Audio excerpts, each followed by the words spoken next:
For our next session, I invite architect Vivek PP to please welcome our second speaker, Mr. Pawan Gupta. Ramadan reverberates in the stage, so it'd be hard to speak for somebody, but I'm sure we have an equally powerful speaker, and it's my privilege to present him, Mr. Pawan Gupta. Pawan is a public intellectual who is trying to raise the awareness of society about deeper issues influencing our thinking and perceptions. While living in Mussoorie, a small hill town in Uttarakhand, he was requested by villagers to start schools in the villages where there were no schools. And it was started in 1989. His learning was, today's schools were psychologically destroying the children by infusing them with a sense of inferiority towards all that was their own, language, culture, and lifestyle. Today's schools were encouraging them to mindlessly imitate whatever was represented by so-called urban developed world. Traditional wisdom was looked upon as superstitious without any critical examination. Creativity and originality were missing in the entire school system. Pawan has been working closely with teachers community and has performed important research to understand the real and imagined expectations, what impacts the behavior of children, the values and assumptions embedded in the textbooks as well. These studies raise fundamental issues related to the education in India. Pawan writes regularly for Hindi newspapers, magazines and journals, English journals as well, regarding the present socio-political issues and education in its wider context. He is deeply interested in exploring the connection between the inner and outer world, traditional knowledge systems, socio-political issues and education. He is connected with various several bodies working in these areas. And I think after Anupama Kundu in the morning and Ramadan in the evening, there won't be a better person to end our day. And welcome you, sir. Pawan Gupta for you.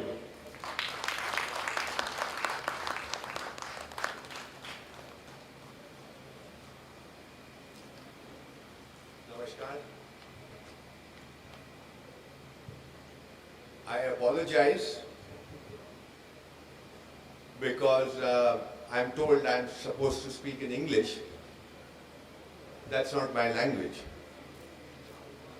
And I wish I could speak in my mother tongue, but that I suppose you won't be able to understand Hindi, and I can't speak Malayalam, so it's unfortunate. The second disadvantage which I have is I'm speaking, though I didn't understand anything of what Ramana said, but I could get some strong feeling because I've known people like they are rare, but I've known some people like him and they are rooted. We're talking of rootedness since morning. Here is a man who's rooted, and here's a man who's trying to find his roots. I'm an uprooted man. My ancestors came from somewhere else. They settled somewhere else. I'm living somewhere else. And I think that is the situation of most of us. So with all these disadvantages, I'm trying to talk to you about a few things which are close to my heart. Language being one of them. And how I came to language was because when I started my journey about 28 years ago, which was by sheer chance. I mean, I did not intend to start the kind of work that I'm doing now. At that time, I was full of all kinds of assumptions about myself. One of them being, I'm educated. The other thing being that I know. And with those assumptions, one went into these villages, initially only to see, because I was curious about the Himalayan villages. I used to like them from a distance. I used to like their homes. I used to like the architecture. I used to like their simple, idyllic life. So I used to go there quite often, and after 4 or 5 visits, one of the village pradhans one day told me that you seem to be doing nothing. Meaning, aap bekar hai, kaam kuch nahi hai aapke paas. So I said, that's true. And then I had a small Maruti car, so he thought I was pretty well off. So he thought he must provide some useful thing that I must do. So he said, why don't you teach our children, they have no place to go. And I was under the notion that of course teaching is one of the simplest things, ABC, 1, 2, 3, ka, ka, ga. So I said, fine, I won't start a school, a formal school, but I'll come. So that's how the journey started. And then, one thing led to another, etc., etc. It became pretty big size. At one time, we are again downsizing, that's another story, but I won't go into those details. But what happened was that after 6 or 7 months of that so-called school starting in that village, after 6 or 7 months, when our relationship with the villagers, especially the women, became more comfortable. Initially it's all formality. Everyone is good. But after 5 or 6 months, after the relationship has thawed a bit, you become comfortable. So once they became comfortable with us, especially the older village women, they started telling us, what are you doing? What is your education doing? It's ruining our children. हमारे बच्चों को बर्बाद कर देते. Barbad was the youth. Barbad is the English translation will be ruining our children. You are ruining, you meaning not me. The whole entire education system is ruining our children. And they said they are neither here nor there. वो ना घर के रहते ना घाट के रहते.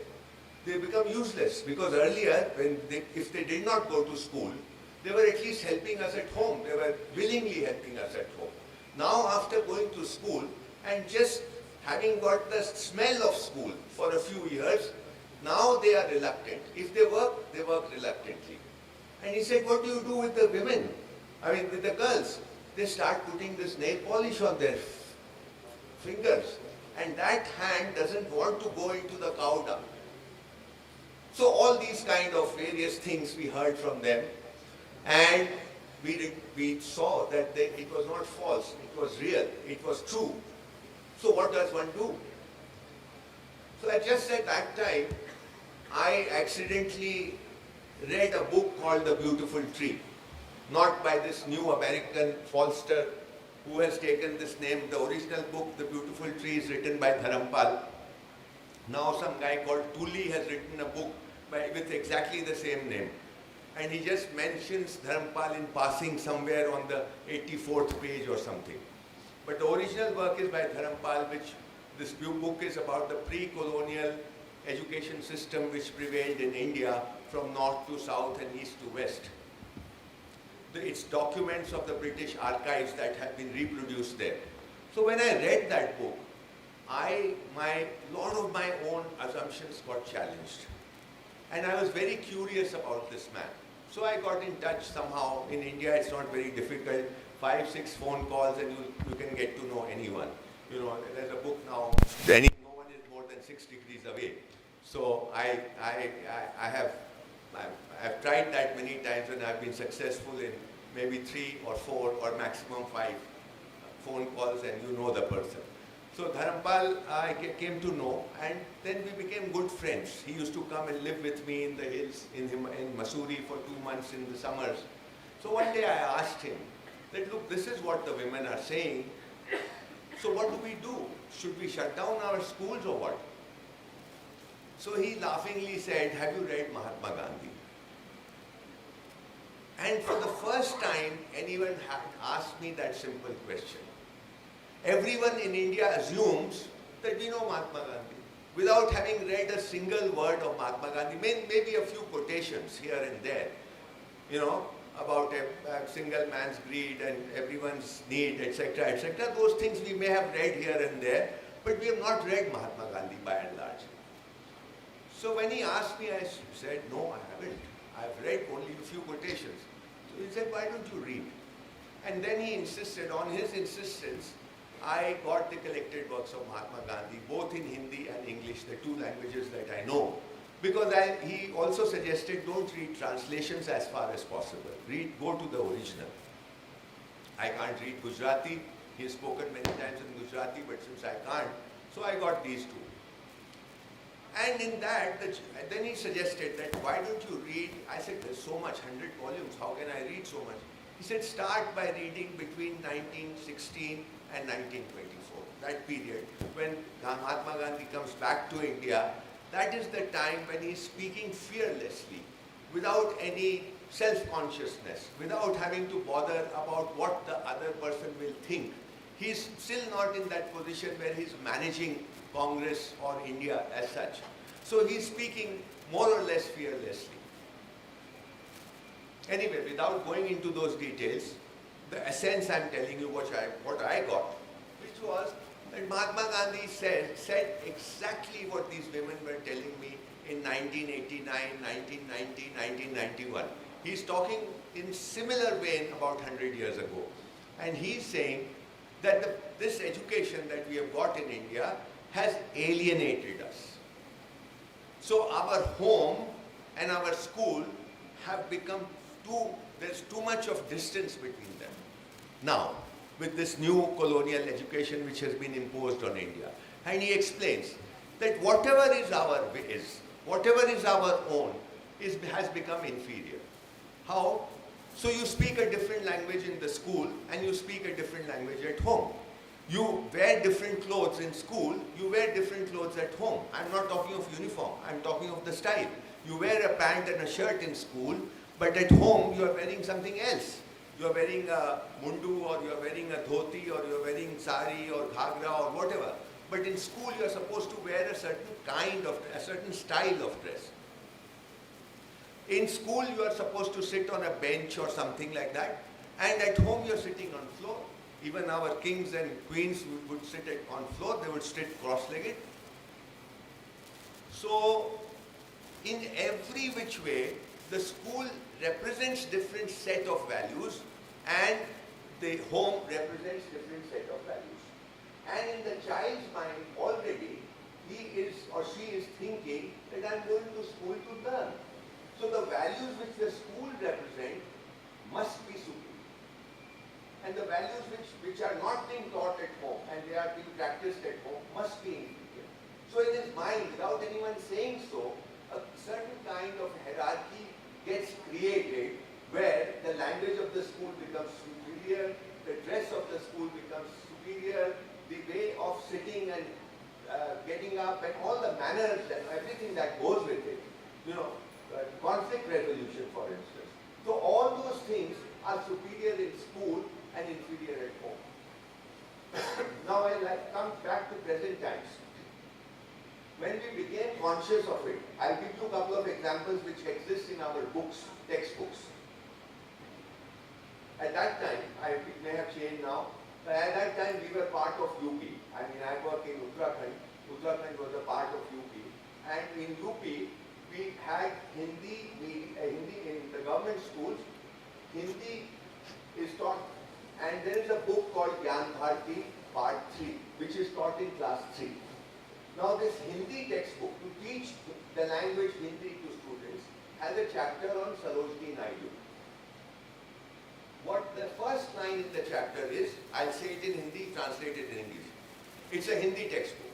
It says Sarojini Naidu bahut hoshyar thi. Sarojini Naidu was very smart, clever, wise, translated the way you want. Bahut hoshyar thi. Hoshyar is the word used. Now I don't like the word hoshyar. It means clever, actually, literally translated. But I'm sure the writer of the book did not mean that. Whatever he meant. बहुत होशियार थी. 5 साल की उम्र में वो अंग्रेजी में कविता करती. That means at the age of 5 she could compose poems in English. Imagine a child in UP from a village. When the child goes to school, what is he carrying in his mind? He already thinks Hindi is a superior language because at home he is speaking Garhwali, he is speaking Jaunpuri, he is speaking Awadhi, he is speaking Braj, he is different kinds of dialects he is speaking at home, beautiful, beautiful dialects. So he already thinks that this is inferior to Hindi. English, of course, is way above in his mind already. And the book reinforces that look, this girl, this Sarojini Naidu was so clever because she was clever, and the next line is, so he infers that she was clever because she knew English. And she was 5 years old. This guy is in class 3. Class 3 people they are already 8 or 9 years old.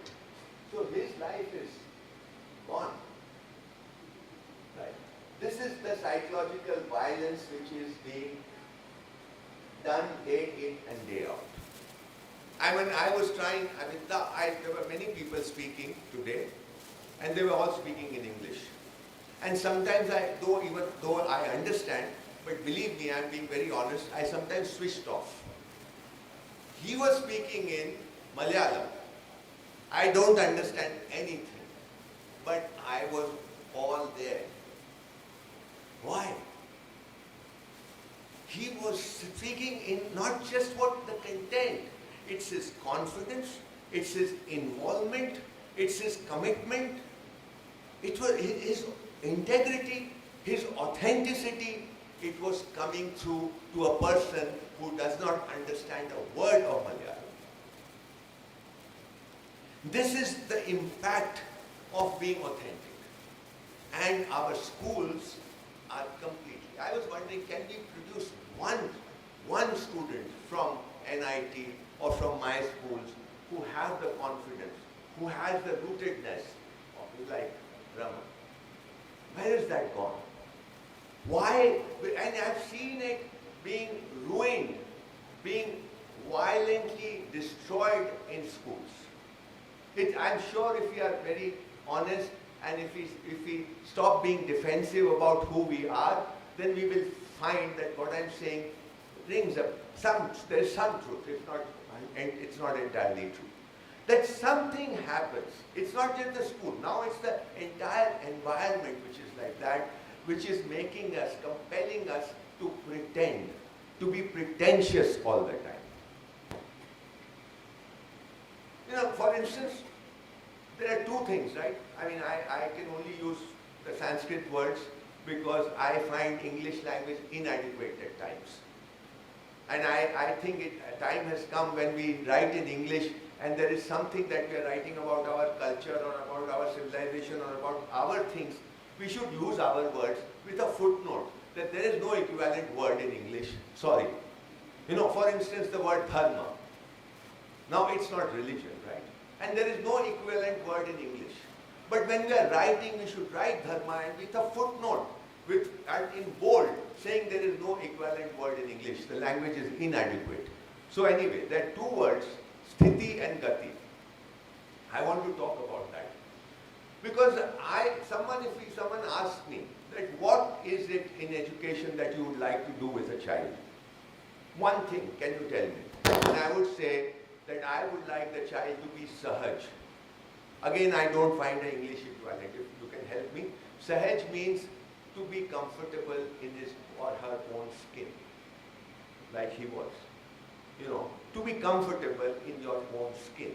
To be self-confident, that is confidence. To be sahaj is to be confident. So confidence does not mean to show off.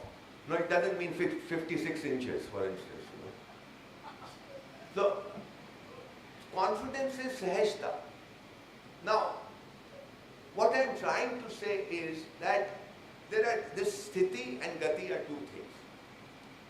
Sthiti is what is, and gati is what we do with that.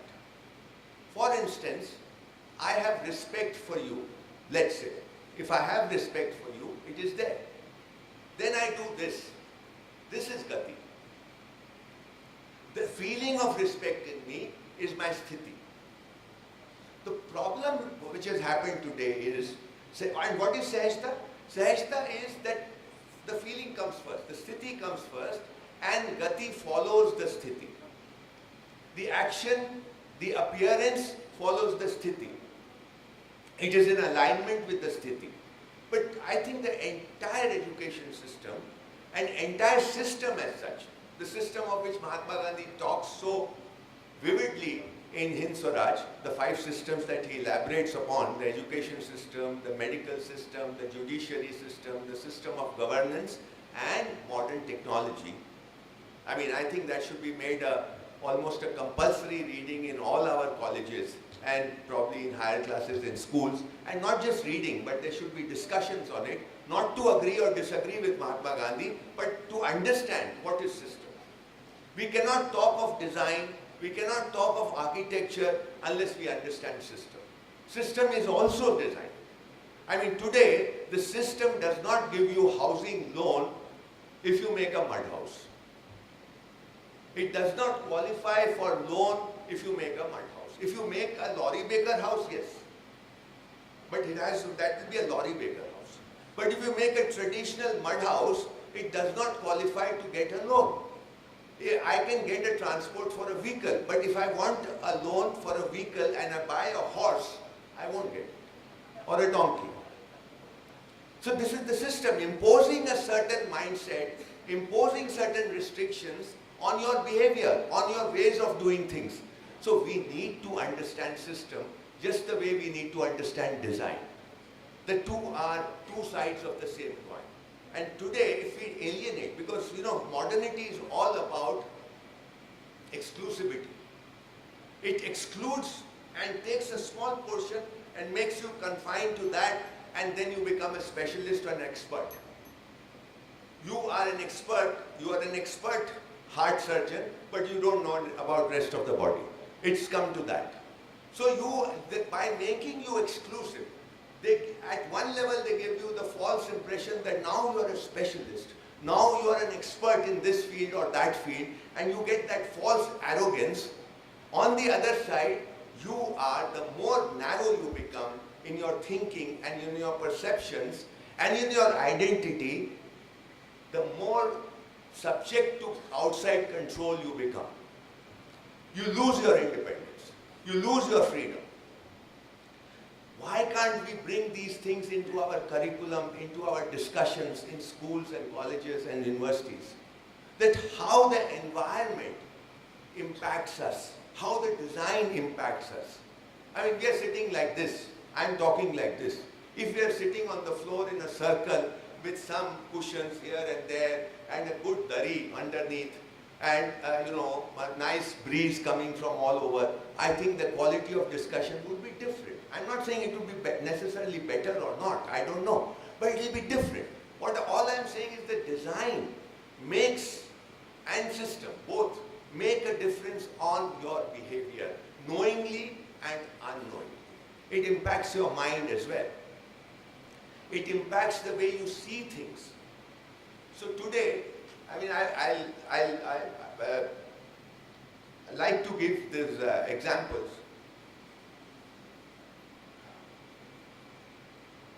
Once a village woman with whom I started respecting her a lot because we learned a lot from her.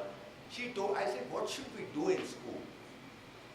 You are so unhappy with our schools, but what should we do? Should we shut them down? He said, no, don't shut them down. All you do is, she just gave me one simple thing. She said, बच्चों को होना सिखाओ, दिखना दिखाना मत. Don't teach them to appear, to look this way or that way. Teach them to be. So what does it mean? Teach them to be sahaj. Teach them to be comfortable with themselves. Teach them to be authentic. That's what she was saying. And this is one thing that I carry. I'm trying to become like that, because as I told you, my journey also has been similar to all of us, Uprooted people, enamored by English, enamored by this whole development paradigm. We are backward and we must become forward, we must become developed. And then I realized that this word development, how recent it is. It has got into our psyche. I don't know how many of you know, I came to know recently that this word development was constructed in the manner we have got so used to only as late as 1949 by American President Harry Truman. Truman used this word for the first time as we are the developed nations and the rest of the world is underdeveloped or undeveloped. Before that, the word has been used, but there has always been a prefix before it. Gandhiji has used it many times. I've read a bit of Gandhi, so I can say it with authority, that Gandhi has used the word development, but he has always used it like physical development, mental development, spiritual development, economic development, not as a standalone development, which now everyone is using. You go to a remotest village in the Himalayas and say, what's your problem? Hum pichhde hain. We are backward. Which means what? That you are developed, we are backward. I mean, backward and developed have become, again, like if you are backward, then someone else is developed, and if you are developed, then someone else is backward. So they have learned this without anyone teaching them.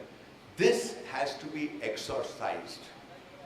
So I don't know, I think our education institutions have a duty now. You cannot teach what is right unless all the conditioning, all the assumptions which are embedded here since childhood in our minds, which makes us stop thinking. We think we are thinking, we are not thinking. We are thinking in Western categories. We have got so used to Western categories because we are only reading English. Now if you are only reading in English and you are only hearing English, all our textbooks in that language, then obviously we are imbibing those categories in us unknowingly. Language has their own categories, the way they divide. Categories are for us to use as tools, like technology. Technology is for us to use, not to be used by it. But the opposite is happening. You see, as soon as the technology remains small, we are using it. We are in control. But when technology becomes big, then we are in their control. Today someone was giving a presentation in one of the sessions and suddenly the PowerPoint didn't work. It was very disturbing. Of course, somehow we managed it. I mean, the presentation went on, but 2-3 minutes, one was helpless because the person is there, he knows his stuff or her stuff, but because the technology comes in the way, we become so dependent on that. We don't even realize. If a child walks into the room and disturbs us for 2 minutes or 3 minutes, we'll get very disturbed. But if technology is disturbing us for 3 minutes and we are becoming helpless, we take it in a different manner altogether, because that is taken for granted. So what I'm saying is, in very, very different manners, we have to exorcise, I'm using the word exorcise, these assumptions and beliefs. We think we are scientific, rational beings. I doubt it many times. We have been conditioned to think, to perceive, to see things in a certain manner. I'll give you a very good, one example. I don't know about the time, so I'll finish in 5 minutes.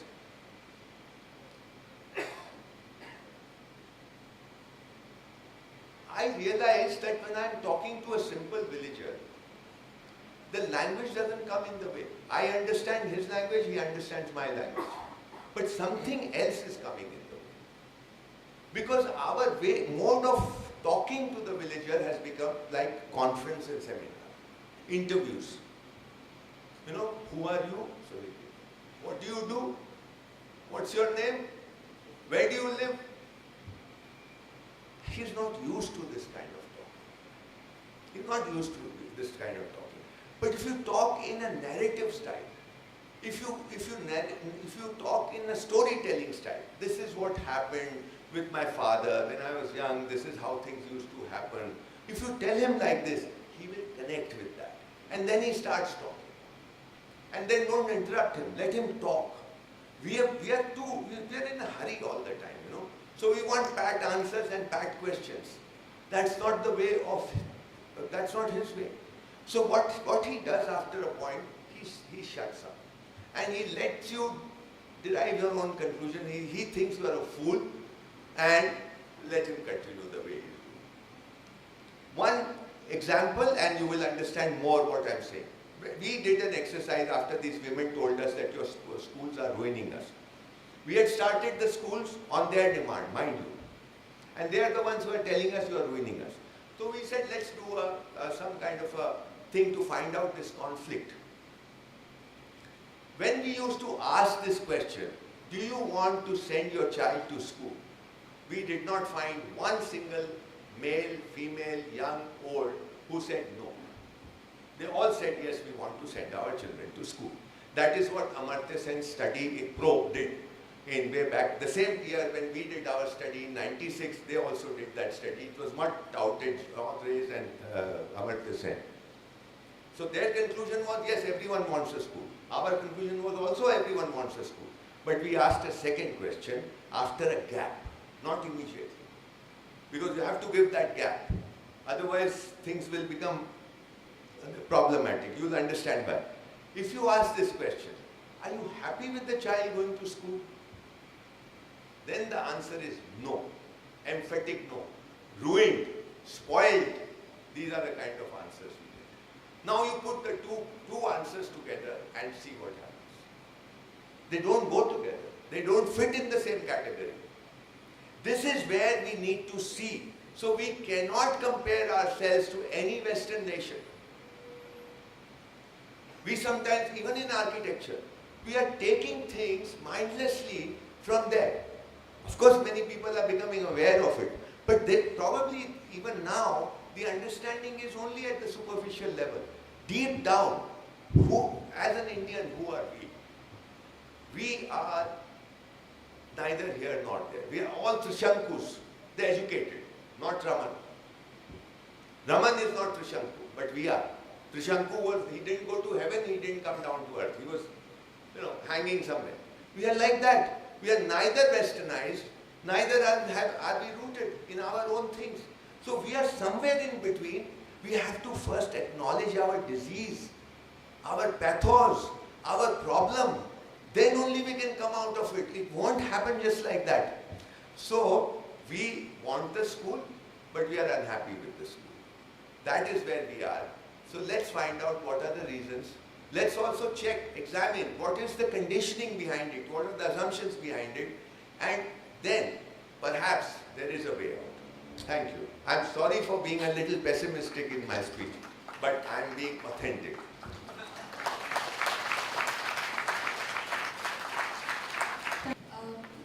Good evening, sir. Since you mentioned the last bit of your talk, where the two essential questions that you've asked the villagers and the response they had to the fact that they're not happy with the children going to school, was there a further inquiry as to what changed or what were the reasons? Was it the optimism that they had that what the school would be or what it would mean to the children or to the village? Was it the difference in perception, or was it the essential fact that they couldn't take an invasion into their tradition or their culture?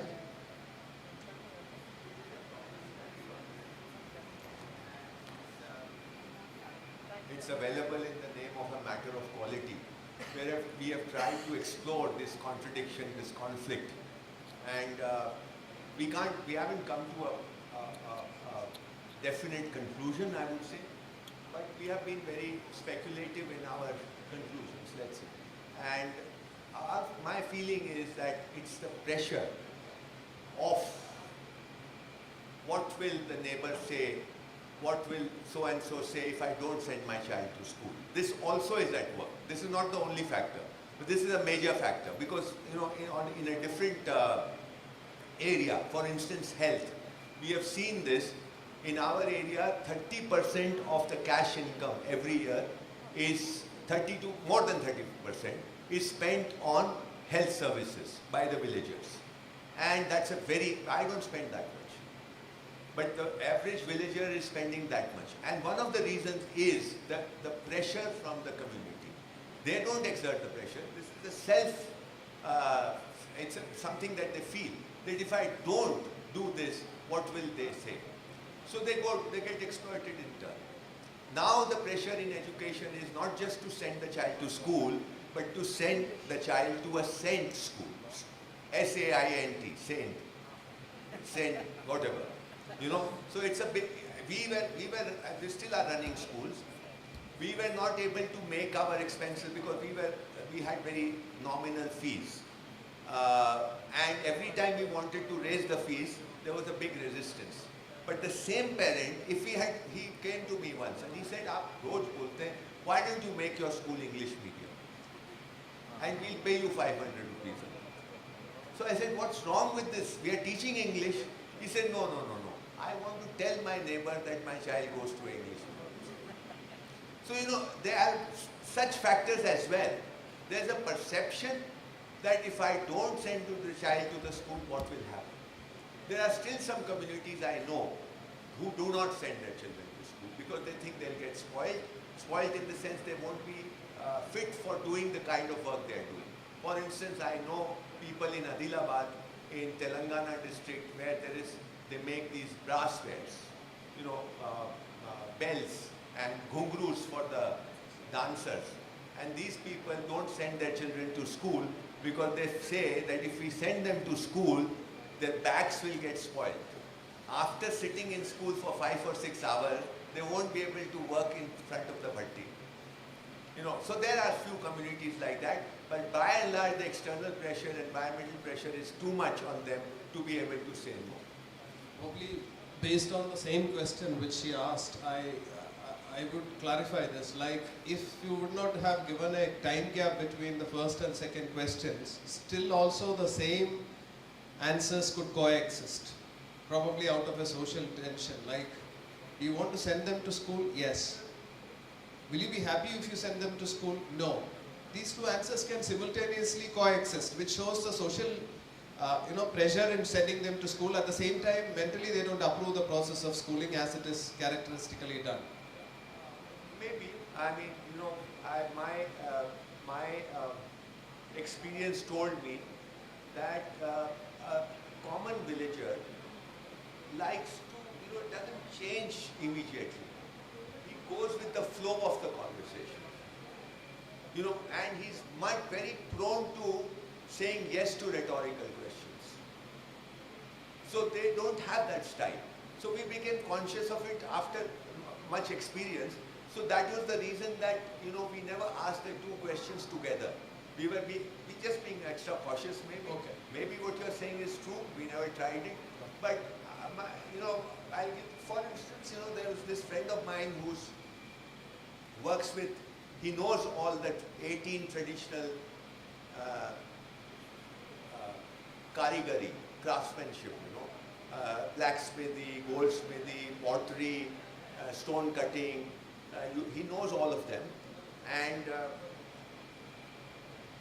he was once saying that he went to Madhya Pradesh. There's an ashram there.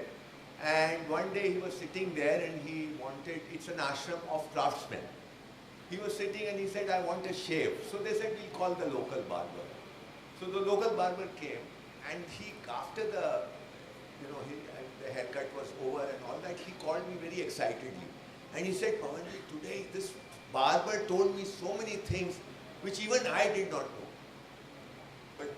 And then he told me what he told him and all that. But most interesting was that the ashram people, they were very angry with the barber. That, you've been coming here for 5 years, you never told us these things. How come you told me?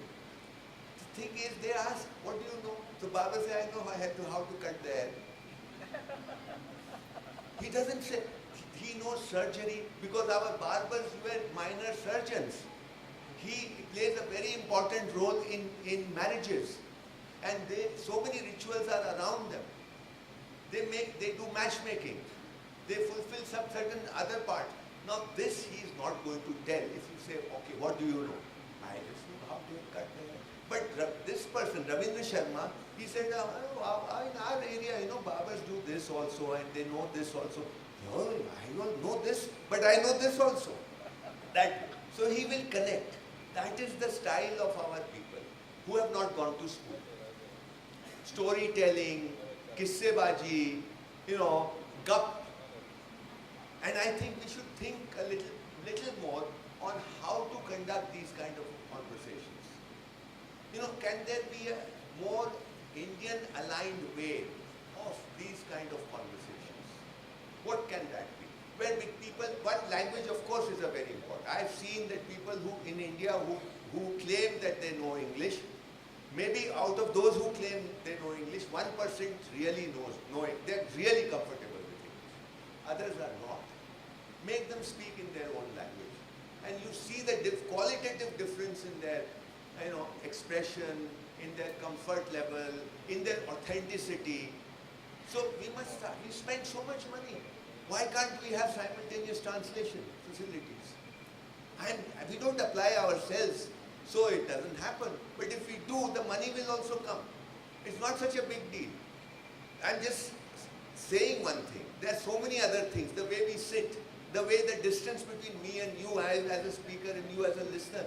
This is ridiculous, 20 feet, 25 feet.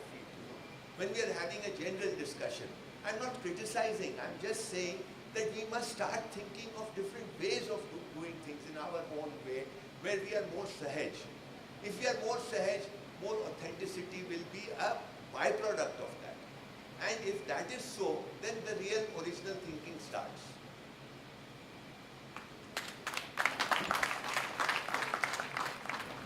Thank you, sir, for the enlightening thoughts. I now call upon Dr. P.P. Anil Kumar to present the memento to Mr. Pawan Kumar. I don't know if the question is worth this interruption, but I'll ask you. Mentioned somewhere in between that we're neither here nor there. And somewhere in between you mentioned about this question of who we are. And you talked about yourself being an immigrant. In some ways you're not rooted, you have moved from one place. And I think in many ways all of us are immigrants. We're from different places, and our backgrounds, we've lived in many places and then we've settled in other places. This idea of who, so I was just thinking this afternoon that my grandfather was a farmer. When I went to my native place over vacations, the things I do were not the same that my daughter will do when she goes to her grandfather's place. Her grandfather lives in an apartment in a very different lifestyle in the city. To me, there's a bit of connect to what my grandfather did. And to ask my daughter to have that connect is being superficial, because that's not her roots in some ways. So when things are moving on, when life is different, and things are very different, what is this rootedness? Is this rootedness evolving, and is it fine to let it evolve, and should we be accepting of that, or is there a degree of, while I completely appreciate everything you're saying, and it's also why I'm here, there is this dilemma. So how do you resolve this dilemma?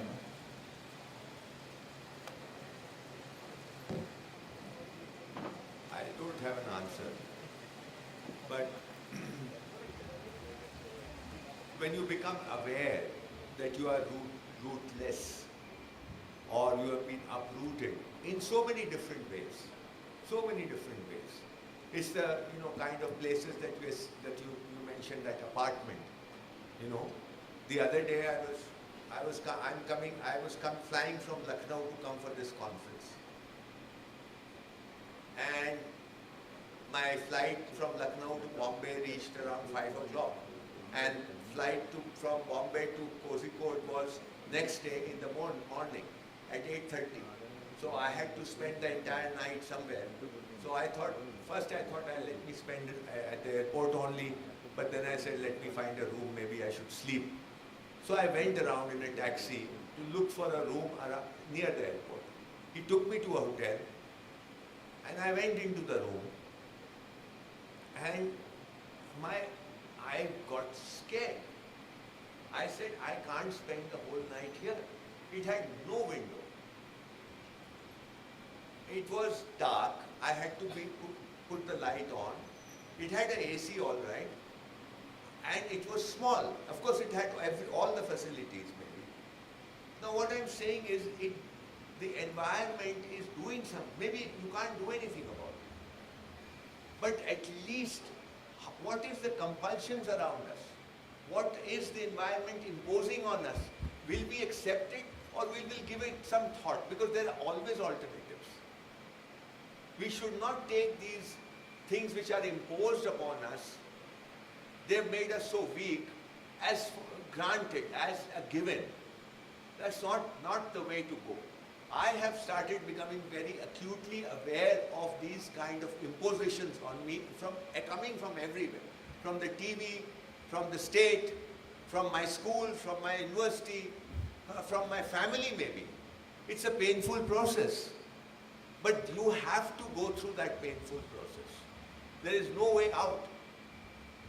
If you feel for this country, if you feel for your people, then I think we have no easy solutions, and we cannot learn from the West, because the West has not seen this kind of violence that we have undergone.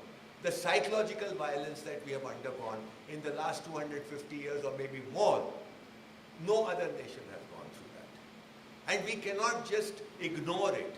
We need to talk about it, we need to feel it, we need to discuss it, and something will come out of that discussion. I don't think there is any easy solution. I haven't found any.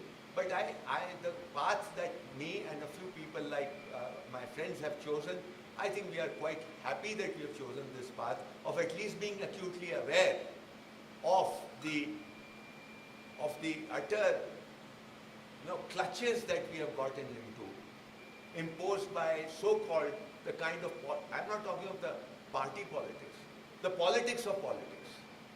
The things that we had already taken, they were taking for granted, for instance, large machines. There is no compulsion. It is compelling us to behave in a certain way. I don't want to behave like that. Maybe I don't have a way out of it, but at least let me feel the pain. I am for that.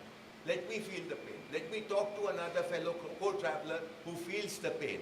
And let's discuss. Let's call seminars for that. Let's have serious dialogues. Let's have authentic dialogues. Maybe something will come out of it. And many people are doing experiments. This is the time for experimentation.